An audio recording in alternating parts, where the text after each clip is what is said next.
여러분, 이야기 좋아하십니까? 이야기를 우리는 좋아합니다. 사람들은 누구나 이야기 듣는 것을 아주 좋아하죠. 마스크를 쓰고 계시니까 좋아하시는지 좋아하시지 않는지 잘 모르겠습니다만은 아마 여기 계신 모든 분들이 다 이야기를 좋아하실 것입니다. 좋은 이야기에는 어떤 요소들이 있을까요? 너무 어렵고 심오한 질문을 드리는 것 아닙니다. 좋은 이야기라고 하면 무엇보다 이야기는 재미있어야 되겠죠, 그죠? 재미있는 이야기가 좋은 이야기입니다. 그런데 재미만 있어서는 안 되겠지요. 그 속에 우리의 마음에 깊이 여운을 남기는 뭔가 메시지, 교훈이 있는 것이 좋은 이야기입니다. 그래서 좋은 이야기를 듣고 있으면 마음 깊은 곳에서부터 우리의 삶을 돌아보게 하고 이 이야기가 나에게 어떤 의미가 있는가라고 자신을 성찰하게 하는 이야기가 정말 좋은 이야기라고 할 수가 있을 것입니다.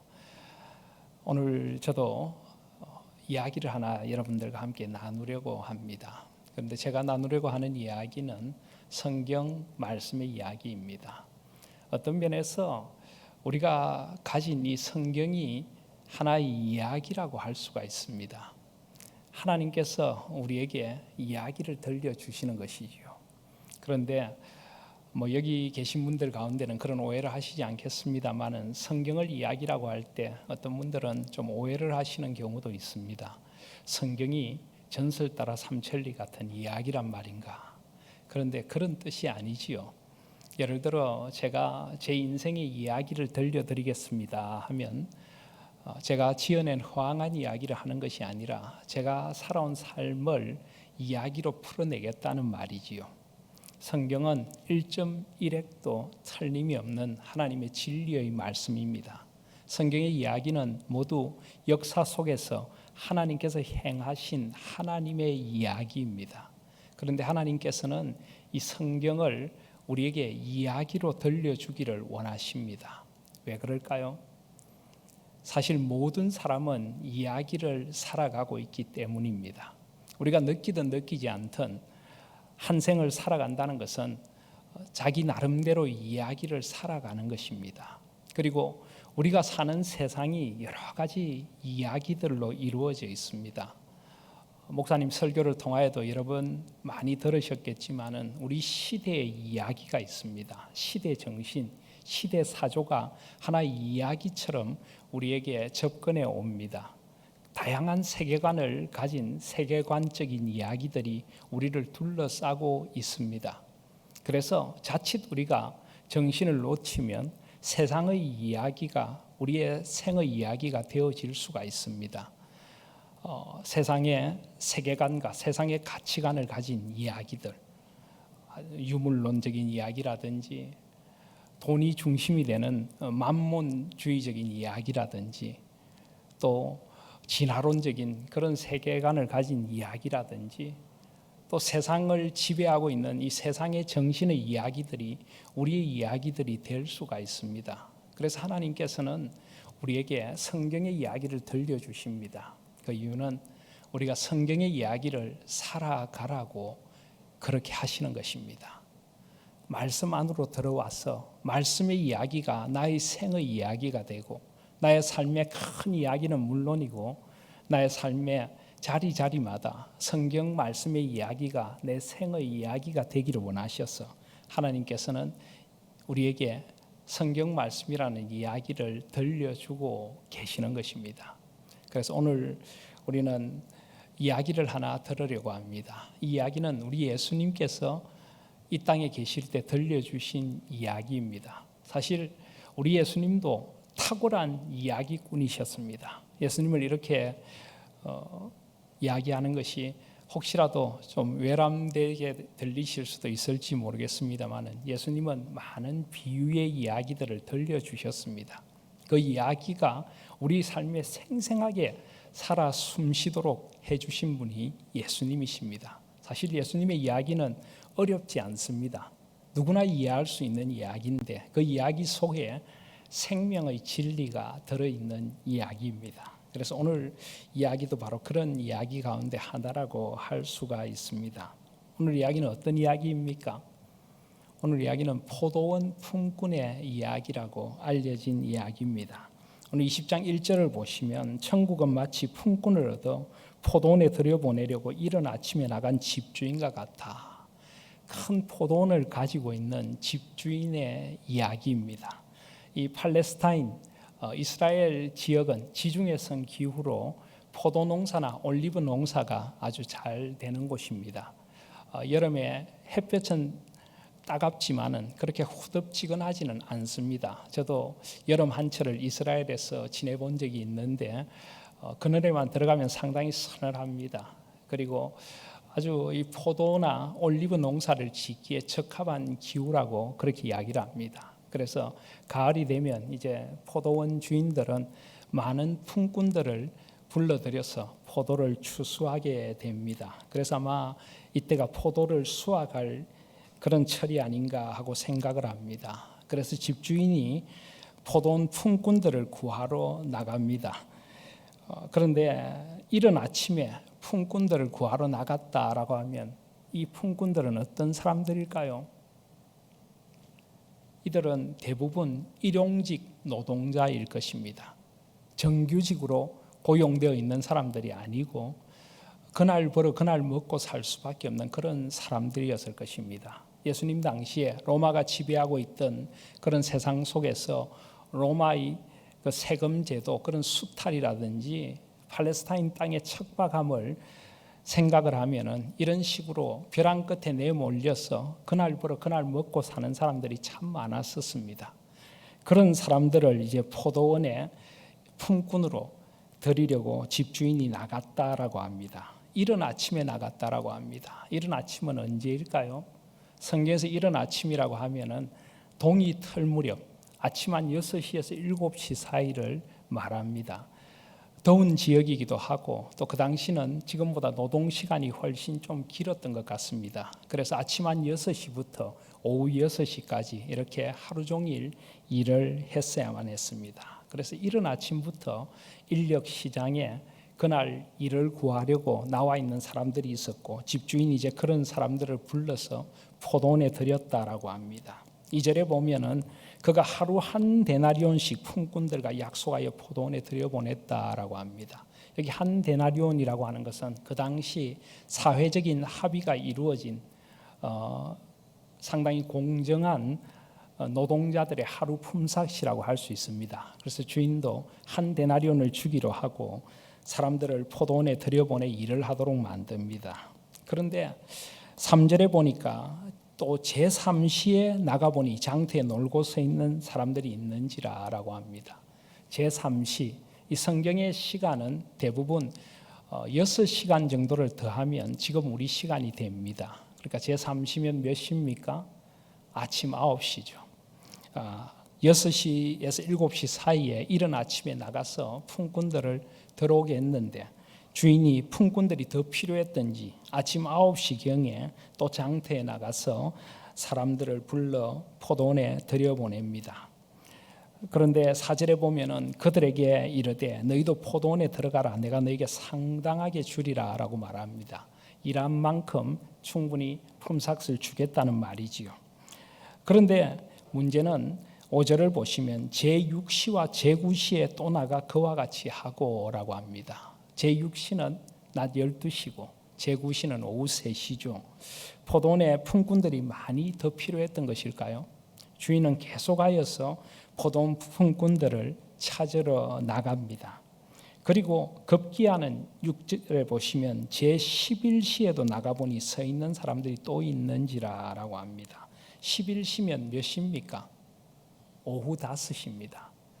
포도원이 보통 몇 시까지 일을 한다고요? 오후 6시까지 일을 합니다. 포도원이 문을 닫기 1시간밖에 남지 않은 시간인데 그 시간에도 주인은 인력시장에 나가 사람들을 찾습니다. 그런데 제11시에도 나가보니 서 있는 사람들이 또 있는지라 라고 합니다. 그래서 주인은 이르되 너희는 어찌하여 종일토록 놀고 여기 서 있느냐. 그러니까 그 사람들이 이렇게 대답합니다. 이르되 우리를 품꾼으로 쓰는 이가 없음이니이다. 그래서 주인은 이르되 너희도 포도원에 들어가라 라고 합니다. 기적과 같은 일이 벌어진 것입니다. 포도원이 문을 닫기 1시간 전, 해가 기웃기웃 기우는 그 시간에 그들은 일거리를 찾아서 포도원에 들어가 일을 할 수 있었던 것입니다. 그리고 이제 8절에 보면 저물매라고 합니다. 이제 오후 6시 포도원이 문을 닫을 시간이 되었습니다. 포도원 주인이 청지기에게 이야기를 합니다. 품꾼들을 불러서 나중 온 자로부터 시작하여 먼저 온 자까지 삭스를 주라. 보통 일반적으로는 먼저 온 자부터 줘야 맞겠지요. 하루 종일 일을 했고 그 사람들을 빨리 돌려보내는 게 맞는데 주인은 무슨 뜻인지 나중 온 사람부터 삭스를 주라고 이야기를 합니다. 자, 여러분 여기서 한 가지 질문을 한번 던져보고 싶습니다. 가장 나중 온 자들, 제11시에 온 자들, 그 사람들은 품삭스를 어느 정도 받는 게 맞다고 생각하십니까? 어느 정도가 맞을까요? 하루 종일 일을 하면 한 데나리온을 줄이라고 약속했습니다. 12시간, 점심시간을 뺀다고 해도 한 10시간 정도 일을 하면 한 데나리온을 줄 것이라고 했는데 1시간 정도 일을 했다면 어느 정도 주는 것이 맞을 것 같습니까? 여러분들이 포도원 주인이라면 얼마를 주겠으며 여러분들이 만약 11시에 포도원에 들어와 일을 하게 된 품꾼이라면 어느 정도를 기대하시겠습니까? 한 10분의 1 정도, 10분의 1 데나리온 정도가 맞겠죠, 그죠? 그 당시 화폐로 하면 2 아사리온 정도가 적절하지 않을까 싶습니다. 한 아사리온이 16분의 1 데나리온입니다. 그러니까 2 아사리온이면 8분의 1 데나리온, 그 정도만 줘도 충분한 임금이라고 할 수가 있습니다. 그런데 웬걸요? 가장 나중에 온 사람들이 한 데나리온씩을 받게 됩니다. 9절에 보시면 제11시에 온 자들이 와서 한 데나리온씩을 받거늘. 이게 어떻게 된 일입니까? 11시에 들어온 품꾼들은 지금 어떤 마음으로 이 임금을 받고 있을까요? 상상도 하지 않았던 그 금을 받고 있는 것입니다. 이렇게 후한 주인이 있을 수 있을까요? 지금 그들은 너무나 놀랍게 한 데나리온이라는 임금을 단 1시간 일한 대가로 받는 것입니다. 그들은 너무나 놀랐을 것이고 아마 그 중에 좀 양심적인 사람은 호주머니를 뒤적였을지도 모릅니다. 거스름돈을 내어주려고. 그런데 이것이 주인의 후함이었습니다. 자, 그렇다면 이제 이 광경을 보고 있는 나머지 사람들은 마음이 어땠을까요? 이런 새벽부터 와서 아침 6시부터 일한 미스터 아침 6시, 그리고 미스터 아침 9시, 12시, 오후 3시, 이 사람들은 지금 어떤 생각을 하고 있을까요? 야, 정말 후한 주인을 만났구나. 어쩌면 한 데나리온을 약속했지만 그보다 훨씬 많은 임금을 받을지도 몰라. 특별히 아침 일찍부터 불려와서 일을 한 사람은 그런 기대를 했을 것입니다. 그런데 10절에 보시면 먼저 온 자들이 와서 더 받을 줄 알았더니 그들도 한 데나리온씩을 받게 됩니다. 그들의 마음에 어떤 마음이 생겼을까요? 불평과 원망이 생겼습니다. 이럴 수가 있느냐는 것입니다. 이렇게 공정하지 못한 주인이 있을 수 있느냐는 것입니다. 그래서 11절에 보면 받은 후 집주인을 원망하여 말을 합니다. 12절에 나중 온 이 사람들은 1시간밖에 일하지 아니하였거늘 그들을 종일 수고하며 더위를 견딘 우리와 같게 하였나이다. 이유가 있는 말이죠, 그죠? 충분히 이 일을 제기할 수 있는 상황입니다. 그런데 주인의 대답은 전혀 다릅니다. 13절에 보시면 주인이 그 중에 한 사람에게 대답합니다. 친구여, 내가 내게 잘못한 것이 없노라. 내가 나와 한 데나리온의 약속을 하지 아니하였느냐. 이른 아침에 포도원에 들어온 사람에게 분명히 주인은 한 데나리온을 주리라 약속했고 그 약속을 지켰다는 것입니다. 그래서 주인은 잘못한 것이 없다는 것입니다. 14절에 보시면 내 것이나 가지고 가라. 나중 온 이 사람에게 너와 같이 주는 것이 내 뜻이니라. 이것은 주인의 뜻이라고 이야기를 합니다. 그러면서 15절에 내 것을 가지고 내 뜻대로 할 것이 아니냐, 내가 선함으로 내가 악하게 보느냐, 내가 후하기 때문에 나를 나쁘게 보느냐라고 묻습니다. 그러면서 주인이 묘한 말을 하나 남깁니다. 16절에 보시면 이와 같이 나중된 자로서 먼저 되고 먼저 된 자로서 나중되리라. 예수님의 이야기는 여기서 끝이 납니다. 자, 여러분, 예수님께서 왜 이 이야기를 그 당시 예수님의 이야기를 듣는 군중에게 들려주신 것일까요? 그리고 우리는 지금 왜 이 이야기를 듣는 것입니까? 예수님께서 이 이야기를 통하여 우리에게 하시고자 하는 예수님의 이야기의 뜻이 무엇일까요? 이 이야기는 무엇에 관한 이야기입니까? 공정성에 관한 이야기입니까? 최저임금, 임금에 관한 이야기입니까? 이 이야기는 무엇에 관한 이야기라고 되어 있습니까? 20장 1절을 보시면 천국은 마치 품꾼을 얻어 포도원에 들여보내려고 라고 합니다. 천국은 마치, 이야기는 바로 하나님 나라의 이야기입니다. 하나님 나라의 이야기.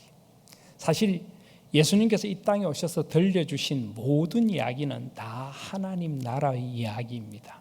아니, 이 성경 전체가 하나님 나라의 이야기라고 할 수가 있을 것입니다. 하나님 나라.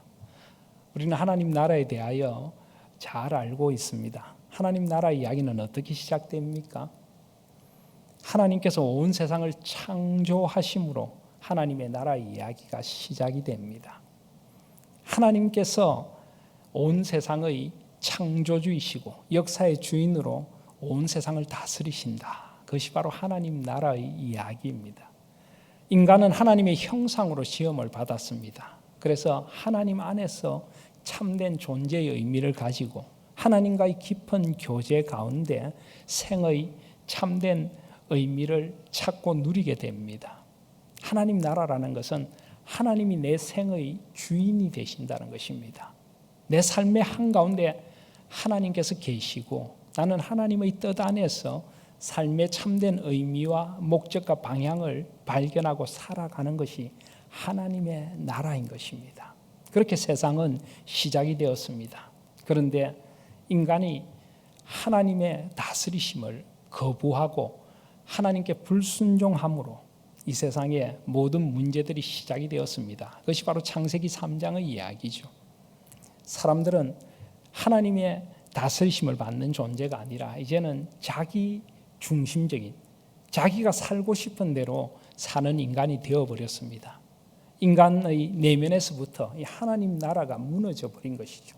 하나님께서 지으신 하나님의 나라가 아니라 내 삶에 임하는 하나님 나라가 무너져 버리게 된 것입니다. 우리는 선과 악을 알게 하는 나무의 열매를 따먹은 것이 인간의 원죄라고 부릅니다. 그런데 여러분 한번 물어보고 싶습니다. 선과 악을 아는 것이 왜 죄입니까? 왜 죄죠? 사람이 무엇이 선이고 무엇이 악한 것인가를 알아야 하지 않습니까? 선과 악을 아는 것이 그렇게 잘못된 것입니까? 문제는 선과 악을 어떻게 아느냐 하는 것입니다. 선과 악의 기준이 어디에 있습니까? 하나님께 있습니다. 하나님께서 선이라고 하시는 것이 선이고 하나님께서 악이라고 하시는 것이 악입니다. 지금 우리는 선과 악의 기준이 무너져버린 상대주의적인 세상을 살아가고 있습니다. 무엇이 선이고 무엇이 악인지 혼돈의 시대를 살아가고 있습니다. 여러분, 만약에 세상에서 아주 악한 일이라는 독재자에게 물어보십시오. 당신이 하고 있는 일이 악한 일입니까? 그는 그렇게 이야기하지 않을 것입니다. 나는 나름대로 나의 방식으로 세상을 통치하고 있고 정치를 하고 있고 내가 하고 싶은 대로 세상을 이끌어간다고 합니다. 그런데 절대적인 기준에서 놓고 보면 그가 행하는 일은 큰 악일 수가 있습니다.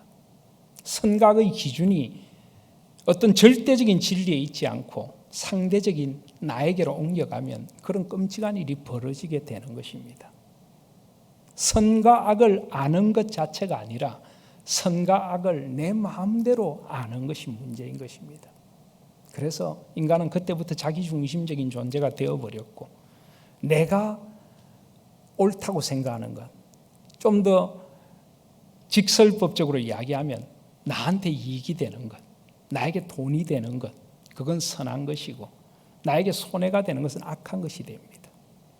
내 마음에 드는 사람은 좋은 사람이고, 내 마음에 들지 않으면 다 나쁜 사람입니다. 모든 기준이 나에게로 옮겨갔습니다. 이것이 바로 내 속에 하나님의 나라가 깨어진 것입니다. 하나님의 다스리심이 더 이상 내 삶에 나타나지가 않습니다. 내 삶의 주인은 철저히 나입니다. 그래서 예수님께서 이 땅에 오셔서 하신 말씀이 무엇입니까?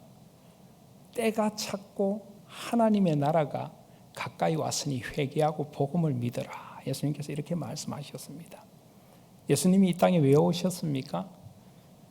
우리를 구원하기 위하여 오셨죠. 그리고 우리에게 새로운 생명을 주기 위해 오셨습니다. 그리고 우리를 저 영원한 천국 하늘나라로 인도하시려고 오셨습니다. 그런데 예수님은 그 모든 것을 그렇게 말씀하시지 않고, 내가 너희를 구원하러 왔노라, 내가 너희를 천국에 데려다 주러 왔노라, 그렇게 말씀하시기보다는 하나님의 나라가 내가 오므로 이 땅에 임하게 되었다라고 말씀하셨습니다. 그 이유는 무엇입니까? 우리가 구원을 받는다는 것은 이제는 우리의 주인이 바뀌게 되어야 된다는 것입니다. 예수 그리스도가 없을 때는 내가 살고 싶은 대로 살았습니다.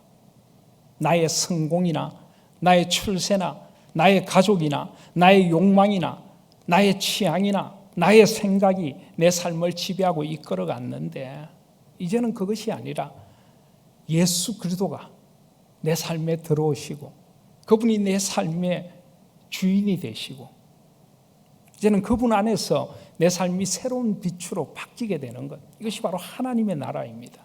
이것이 바로 우리를 구원하신 이유이죠. 구원이란 것이 예수님을 믿고 하나님의 자녀가 되어서 천국 가는 것이 다가 아닌 이유이죠. 그게 다라면 우리가 이 땅에서 이렇게 살아가야 될 이유가 없습니다. 우리가 함께 모여 교회가 되고, 우리가 이 땅에 정치, 경제, 사회, 문화 모든 영역 속에서 우리가 그리스도인으로서 살아가야 할 이유가 없는 것이죠. 이 모든 영역 속에 하나님의 다스리심이 임하도록 구원 이후의 삶으로 우리를 불러주셨고, 그것이 바로 하나님의 나라인 것입니다. 그래서 우리가 하나님의 나라의 이야기를 들어야 하는 것입니다. 왜냐하면 세상의 이야기는 하나님 나라의 이야기와 반대되는 경우들이 많습니다. 여전히 자기 중심적이고 여전히 하나님을 대적하는 이야기가 온 세상에 널려 있습니다. 특별히 21세기 포스트 모더니즘 후기 현대주의 사회, 점점 주님이 다시 오실 때가 가까워오는 이 종말의 시간들이 가까워올수록 이 세상의 이야기들은 교묘하게 하나님의 나라를 대적하는 이야기들입니다. 그래서 우리는 하나님 나라 이야기를 들어야 하고, 우리의 구원이 하나님 나라를 향한 구원이라는 것을 우리가 명심해야 하는 것이죠. 예수님께서 지금 이 하나님 나라 이야기를 들려주시는 이유도 이것입니다. 안타깝게도 한국 교회와 성도들이 세상으로부터 많은 지탄을 받고 있습니다. 특별히 이 코로나19라는 이 시간들을 지나가면서 교회가 얼마나 많은 비난을 받고 있는지 모릅니다. 물론 그 가운데는 애매히 받는 비난들, 지나친 비난들도 많이 있는 것이 사실입니다만은, 어쩌면 그동안 우리가 살아왔던 우리의 민낯을 이제 보게 되는 것인지도 모릅니다. 신앙이라는 이름으로 우리는 여전히 하나님의 나라가 아니라 자기의 나라를 세우며 살아왔습니다. 여전히 우리는 자신의 욕망과 야망을 이루기 위하여 하나님을 이용하기까지 하는 그런 형태의 신앙 형태가 많이 있었죠. 개인적으로도 신앙 공동체적으로도 우리는 하나님 나라의 비전과 꿈과는 참 많이 거리가 있는 그런 신앙생활을 해왔고 그런 교회의 모습을 보여왔습니다. 그것이 바로 이제 이렇게 극명하게 위기 속에서 드러나게 되는 것입니다. 과연 예수님이 꿈꾸신 하나님의 나라의 비전이 지금 우리 한국교회의 모습과 일치하고 있다고 우리가 이야기할 수 있을까요? 예수님이 꿈꾸신 그 나라가 지금 이 땅에 나라의 임하옵소서라고 우리를 통하여 이루어져 가고 있고 또 이루어져 왔을까요? 우리는 여러 면에서 예수님이 꿈꾸신 그 하나님의 나라가 과연 우리 속에 임하고 있는가 하는 것을 깊이 돌아보지 않을 수가 없습니다. 그래서 예수님은 하나님 나라의 이야기를 끊임없이 우리에게 들려주시기를 원하시고 우리가 이 하나님 나라의 이야기를 들어야 하는 것입니다. 오늘 말씀에서 그럼 하나님 나라는 어떻게 임한다고 말씀하십니까? 오늘 말씀에서 우리가 몇 가지 생각해 볼 수 있는 것은 첫 번째로는 하나님의 나라는 사람을 소중하게 생각하는 나라다 하는 것을 우리가 생각해 볼 수 있을 것 같습니다. 이 포도원 주인, 이 주인은 결국 하나님 나라의 주인이 되시는 우리 하나님 아버지를 묘사하고 있는 것이지요. 그런데 이 포도원 주인의 관심이 어디에 있습니까? 일에 있습니까? 사람에 있습니까? 돈에 있습니까? 사람에 있습니까? 이 포도원 주인의 관심은 철저히 사람에게 있습니다. 일이나 돈이 아니라는 것이죠. 그러하기에 포도원 주인은 이른 아침부터 제3시, 제6시, 제9시, 제11시까지 포도원의 품꾼을 찾으러 나서는 것입니다. 여러분 한번 생각해 보십시오. 제9시, 오후 3시가 되었어도 일거리가 없어서 인력시장에 서 있는 사람, 아니 그보다 더하게 제11시, 오후 5시가 되었어도 인력시장을 서성이고 있는 사람들은 도대체 어떤 사람들일까요? 여러분들이 만약에 포도원 주인이라면 인력시장에 가서 어떤 사람들을 불러서 일을 시킬 것 같습니까? 건장한 사람이죠. 일을 잘할 것 같은 사람이죠. 하루 종일 일을 해도 끄떡없을 것 같은 그런 사람들부터 차례대로 불림을 받아서 포도원에 들어가 일을 하게 되었을 것입니다. 그렇다면 오후 3시가 되고 오후 5시가 되었어도 아무도 불러주지 않는 사람들은 어떤 사람들입니까? 경쟁에서 도태된 사람들입니다. 아무도 쓰려고 하지 않는 사람들입니다. 병약한 분들이실 겁니다. 장애가 있을지도 모르죠. 연세가 상당히 많은 분일 수도 있습니다. 도무지 일을 할 수도 없을 정도의 그런 상황인데도 가족들을 먹여 살려야 하니까 어떻게든 그 지친 몸을 이끌고 인력시장에 나와서 혹시라도 오늘 하루 끼니를 때울 수 있는 뭔가 얻어갈 수 있을까 하고 인력시장을 서성거리는 사람들일 것입니다. 세상은 그런 사람들의 관심이 없을지 몰라도 주님의 마음은 바로 그런 사람들에게 있다는 것입니다. 주님은 세상에서 도태된 자들, 경쟁에서 실패한 자들, 낙오한 사람들, 아무도 돌아봐 주지 않는 잊혀진 존재들, 그런 사람들을 찾아가시는 분이 주님이십니다. 그러면서 주님의 마음을 우리에게 들려주기를 원하십니다. 이번 우리 서울영동교회 수요 기도회 주제가 하나님께 가까이인데 하나님의 마음을 지금 우리가 듣기를 원하십니다. 한 잃어버린 영혼을 찾아가시는 그 아버지의 마음. 이 무한 경쟁 시대 속에서 도태되고 삶의 자리를 잃어버리고 벼랑 끝에 내몰려서 생을 포기할까까지 생각하고 있는 이들, 그런 이들을 아버지의 마음으로 찾아가 줄 수 없겠느냐고 오늘 이 말씀으로 우리에게 묻고 계십니다.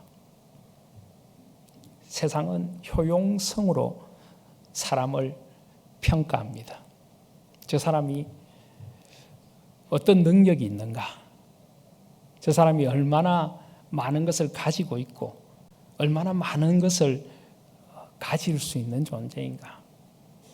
사람들은 그렇게 효용성으로 사람들을 평가합니다. 인간이 수단이 되어버렸죠. 수단이. 그래서 사람을 사귀고 사람들을 가까이 할 때도 우리도 모르게 본능적으로 우리조차도 그렇게 생각을 합니다. 저 사람을 가까이 하면 나에게 좀 이익이 될까? 저 사람을 내가 어떻게 써먹을 수 있을까? 우리는 그렇게 하나님의 형상으로 지음받은 한 인간 자체를 소중하게 여기기보다는 인간을 수단으로 삼는 시대를 살아가고 있습니다. 그런데 우리 교회와 그리스도인들도 그와 별반 다르지 않다면 우리 속에는 아직 하나님의 나라가 임하지 않고 있는 것입니다. 우리도 여전히 사람을 효용의 가치로 평가하고 사람을 목적이 아니라 수단으로 삼는다면 우리는 하나님 나라를 살아간다고 할 수가 없을 것입니다. 정말 우리가 하나님의 나라를 살아간다면 우리는 사람을 그 자체로 소중히 볼 수 있어야 합니다. 특별히 이 시대 속에 설 곳을 잃고 경쟁에서 도태되고 기댈 언덕이 없는 지치고 힘든 영혼들을 아버지의 마음으로 찾아가는 것입니다. 아무런 조건 없이. 내가 저 사람을 사귀면 나에게 도움이 될까가 아니라 내가 저 사람에게 어떻게 도움이 되어줄 수 있을까? 내가 저 사람에게 어떻게 하나님의 위로와 소망을 전해줄 수 있을까? 이 깨어진 세상 속에서 어떻게 내가 하나님과 저 사람 사이에 화해를 이루어갈까? 우리는 그렇게 한 영혼을 찾아가시는 아버지의 마음으로 살아가야 합니다. 사람을 보는 눈과 방식이 세상과 달라야 한다는 것입니다. 하나님의 나라의 사람은 그렇게 살아가야 한다는 것을 오늘 말씀으로 우리에게 일깨워주고 있는 것입니다. 또 하나님 나라의 원리가 무엇인가 하는 것을 오늘 말씀으로 우리에게 일깨워줍니다. 하나님 나라의 원리는 우리가 늘 즐겨 사용하는 은혜의 원리입니다. 은혜의 원리. 우리는 은혜라는 말을 참 많이 사용을 하는데 이 은혜가 철저히 삶의 원리가 되고 방식이 되어져야 한다는 것이 바로 오늘 말씀을 통하여 가르쳐 주시는 주님의 뜻입니다. 여러분 한번 생각해 보십시오. 지금 이른 아침에 부름받은 품꾼들은 주인이 공정하지 못하다라고 합니다. 이것은 세상의 셈법이죠. 세상의 산수를로 치면은 공정하지 못할 수가 있습니다. 어떻게 1시간 일한 사람과 거의 점심시간을 제하고도 10시간 이상을 일한 사람에게 같은 품삯을 줄 수 있습니까? 그건 공정하지 못한 처사입니다. 그런데 이것은 그 기준이 어디에 있느냐에 달려 있습니다. 그 기준이 노동의 대가, 일한 만큼 받는다. 이 산술적인 세상의 셈법으로 하면 공정하지 못할 수가 있습니다. 그런데 포돈 주인의 셈법은 다른 셈법입니다. 그것은 은혜의 셈법이고 그것은 자비와 긍휼의 셈법입니다. 무슨 말이냐 하면 비록 아침 일찍부터 하루 종일을 일한 사람이든 1시간밖에 일을 하지 못한 사람들이든 그들은 부양해야 할 가족들이 있고 그들이 하루를 살아나기 위해서 필요로 하는 것은 같을 수 있다는 것입니다. 지금 포도원 주인은 일의 대가라는 셈법이 아니라 자비와 긍휼의 셈법으로 그리고 사람들의 필요를 따라서 그의 형편을 고려하여서 그가 삶을 영위할 수 있는 그런 셈법으로 자비와 긍휼로 다가가는 것입니다. 이것이 바로 은혜의 원리입니다. 은혜의 원리입니다. 우리는 이 세상을 살면서 무엇이 공평하냐, 무엇이 공정하냐 이런 것을 따지기를 좋아하는 세상을 살아가고 있습니다. 실제로 우리는 조금도 손해를 보고 싶지 않고 억울함을 당하고 싶지 않은 것이 사실입니다. 그리고 또 억울한 사람들이 없어야 되겠죠. 그렇지만 우리의 눈을 조금 더 넓혀 볼 수는 없을까요? 조금 더 아버지의 마음으로 세상을 바라볼 수는 없을까요? 지금 한번 생각해 보십시오. 이들은 어쩌면 인력 시장에 같이 서서 일거리를 구하던 동료들일지 모릅니다. 그런데 이제는 동료가 아니라 경쟁자가 되어버렸습니다. 누구는 많이 받고 누구는 적게 받고 다른 사람들의 것을 시샘하고 시기하고 경쟁하는 관계가 되어버렸습니다. 그런데 아버지는 묻고 계십니다. 조금 마음을 넓힐 수는 없겠니? 만몬, 돈이 지배하는 세상이 아니라 은혜와 긍휼이 지배하는 마음으로 조금 바꾸어 볼 수는 없겠니? 비록 많은 수고를 같이 하지 않았다고 해도 그 동료에게 동일한 임금이 주어지고 그 동료도 집에서 기다리고 있는 불쌍한 가족들에게 하루 저녁 한 끼라도 넉넉하게 먹을 수 있는 좋은 일이 생겼다면 박수 쳐주고 함께 좋아해 줄 수는 없겠니? 이렇게 묻고 계시는 것입니다.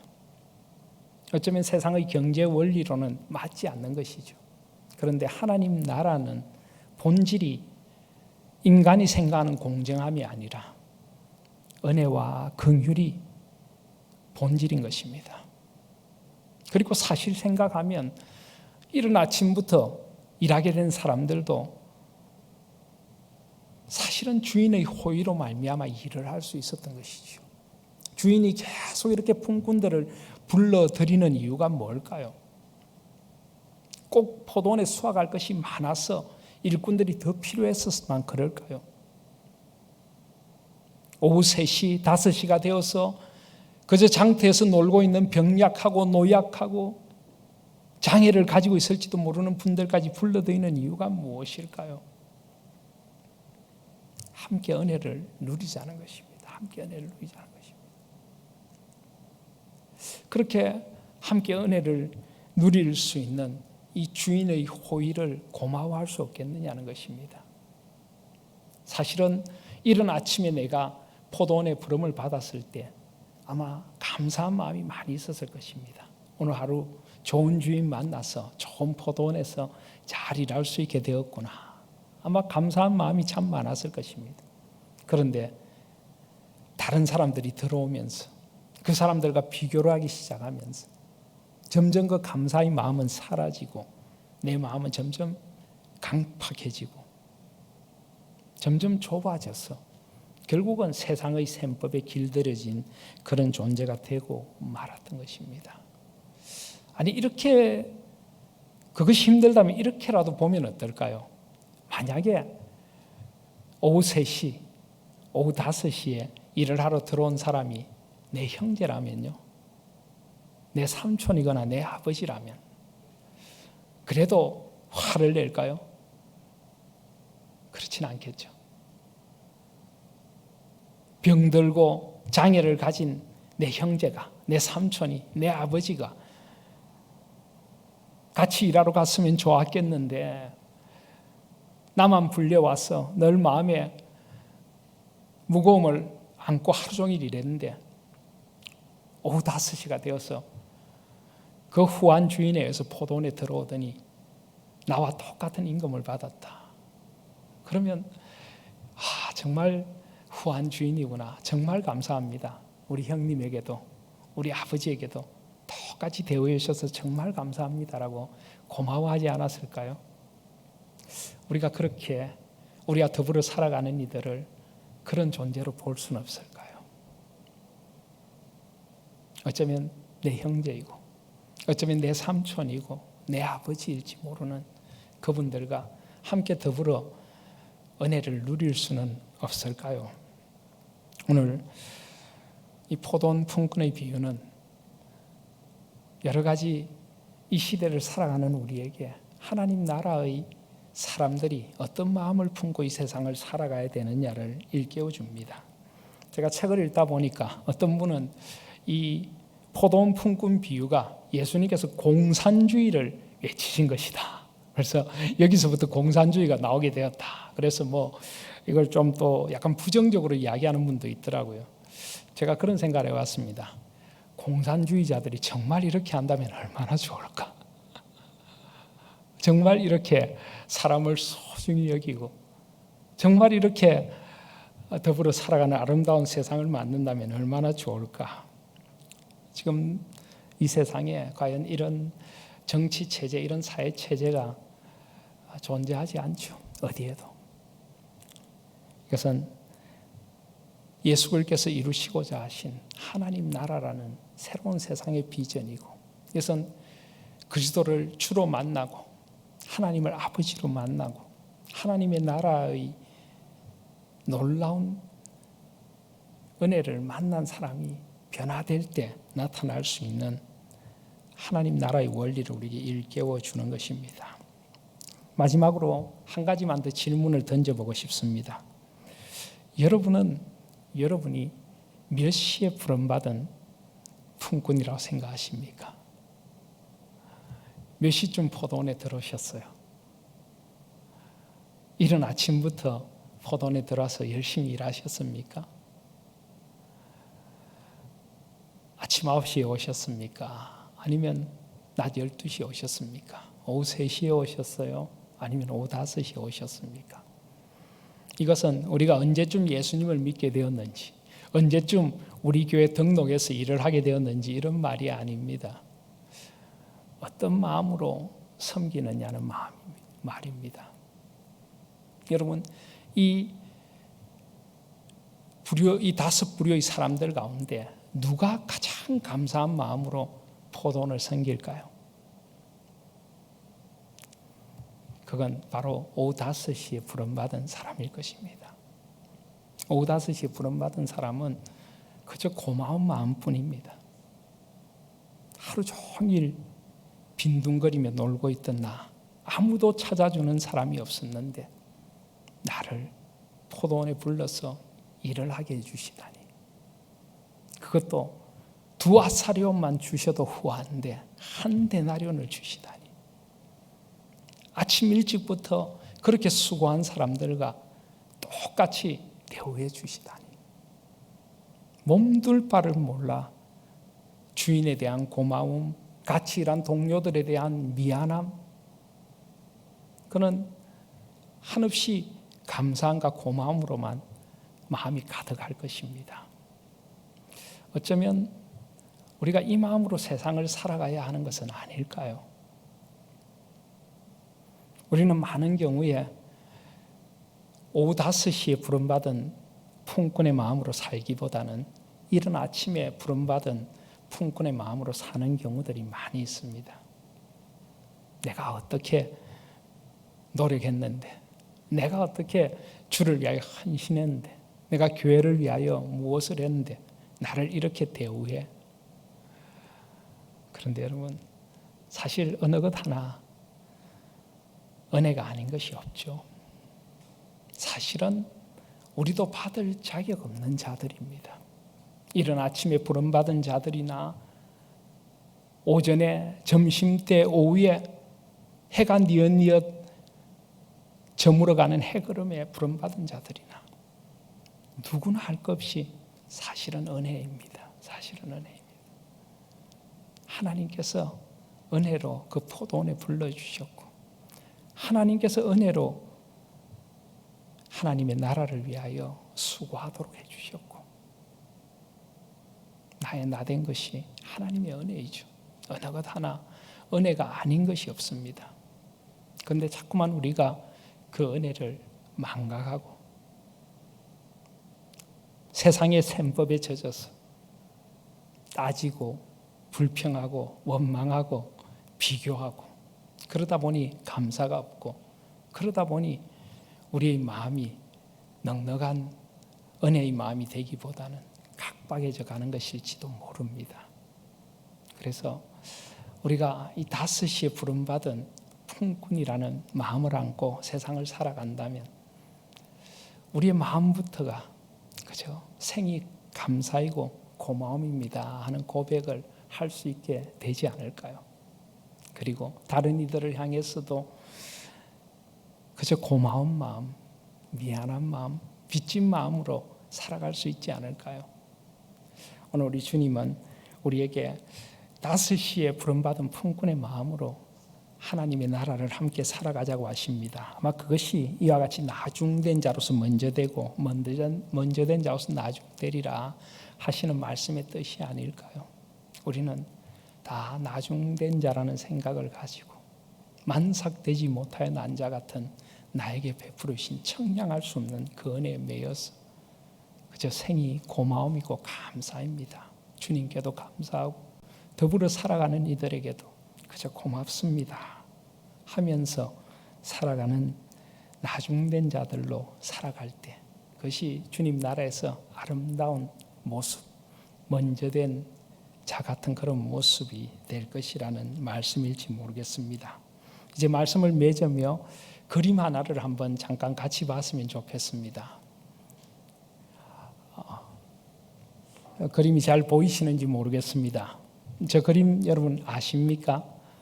저 그림은 네덜란드의 화가인 렘브란트라고 하는 화가가 그린 포도원의 품꾼들이라고 하는 그림입니다.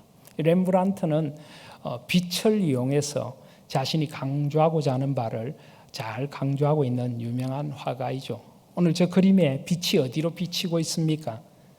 창문으로부터 들어온 빛이 한가운데 있는 주인에게 비치고 있습니다. 주인은 손을 이렇게 하고 인자한 얼굴로 품꾼들과 셈을 하고 있습니다. 주인이 왜 손을 이렇게 가슴에 대고 있는 것일까요? 이것이 내 뜻이라는 것입니다. 이것이 아버지의 마음이다. 아버지의 뜻이다. 이렇게 주인은 자신의 뜻을 이야기하고 싶은 것입니다. 그런데 주인 옆에 있는 사람들은 어떤 모습입니까? 지금 꾸정한 표정으로 손을 내밀면서 뭔가를 따지고 있는 사람이 있습니다. 저 사람은 누구일 것 같습니까? 이른 아침에 들어온 사람이겠죠. 부당하다는 것입니다. 왜 이렇게 부당한 대우를 하느냐? 나에게 좀 더 줄 수는 없겠느냐고 지금 주인의 그 후함에 대하여 따지고 있는 사람입니다. 그리고 저기 둘러앉아 있는 사람들이 있습니다. 그들은 아마 3시, 6시, 9시쯤 될지 모르겠습니다. 그들도 지금 뭔가 이게 아닌데라고 불평과 원망을 터뜨리고 있습니다.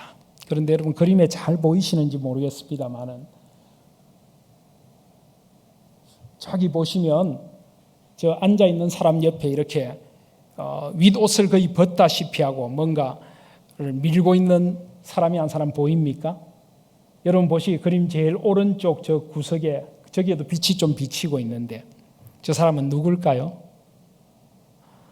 저 사람이 바로 오후 5시에 부름받은 사람일 것입니다. 그는 이미 임금을 받았습니다. 지금 다른 사람들이 임금을 받고 난 뒤에 부당하다고 따지고 있으니까 오후 5시에 부름받은 사람은 이미 품삯을 받았습니다. 그런데도 집으로 돌아가지 못합니다. 미안했어요. 너무 고마웠어요. 그래서 다른 사람들이 임금 때문에 싸우고 있는데 그 장면이 미안해서라도 남은 포도주 통이라도 하나 더 정리하고 팔을 걷어붙이고 힘도 없지만은 뭔가 하나라도 더 해줄 수는 없을까? 그저 생이 고마움이라서 너무 감사해서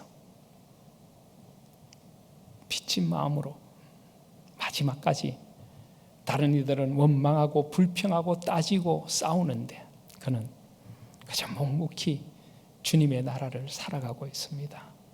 어쩌면 저 모습이 우리의 모습이 되어야 하지 않을까 하는 생각을 오늘 말씀 가운데 해보게 되는 것입니다. 이제 말씀을 맺겠습니다.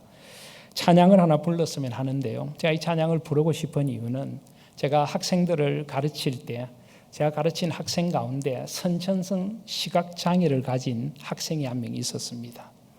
원래 국악을 전공하다가 남자 학생인데요. 국악을 전공하다가 예수님을 만났습니다.